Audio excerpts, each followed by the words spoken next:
Gipaabot ang kahuot sa dagan sa trapiko ug mga adlaw sa pagpadayon sa regionalized bar exams. Ang Cebu City Police Office CCPO kauban ang Cebu City Transportation Office CCTO mo'y mitutok sa preparasyon niini, hilabi na nga weekday ang pagpahigayon sa maong pasulit. Subay sa monitoring sa PNP sa unang adlaw sa bar exam sa duha ka testing area sa University of San Jose Recoletos Basa Campus ug University of San Carlos Downtown Campus niadtong Domingo, Setyembre 17 nga mga minor traffic incidents sama sa pagkabalda sa dagat sa trapiko lamang ang ilang na monitor.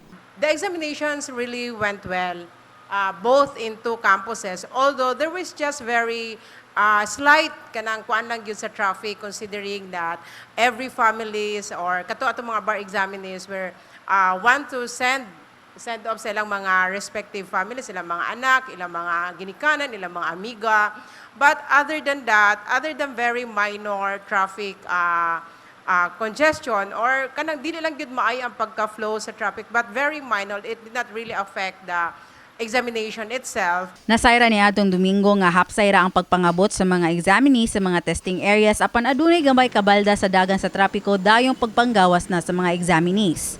Nagkanayon si CCPO Deputy Director for Operations Police Lieutenant Colonel Janeth Rafter nga walay mga nadakpan subay sa pagpatuman sa liquor ban ug noise ban. Giawhag ni Rafter ang publiko nga magsinabtanay og magtuman sa mga mando nga giimplementar sa kadalanan ug kapulisan. Just be considerate po sa ato general public. This is just like a one day, once in a year day sa ato ang syudad, and we are really very proud to host this bar examinations to our future lawyers. Ipakatapsab ang kapin 150 ka mga police personnel sa duha ka universidad. Ang CCTO sa ilang bahin mipahinumdom sa publiko nga adunay ipatuman nga road closure nga magsugod karong alas 12 sa kadlawon sa Pilay Street ug Santiago Street. Subay sa pagpadayon sa bar exam, atong nahinabi si Attorney Rene Gabe Larena nga usa sa nakabinipisyo sa pagpatuman sa regionalized nga bar exam.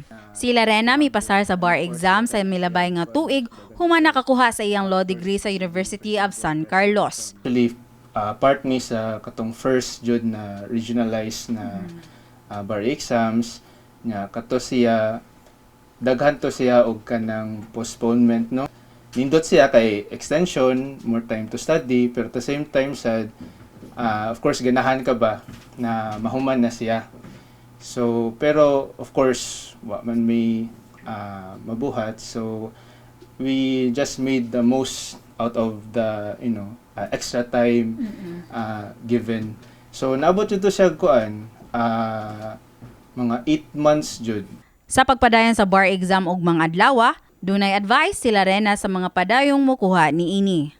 Akong advice jud no kay when you go to that exam room, kuan jud hunahunaa jud na mo na ni imong last na bar exam na makapasar ka nya dayon ready ka.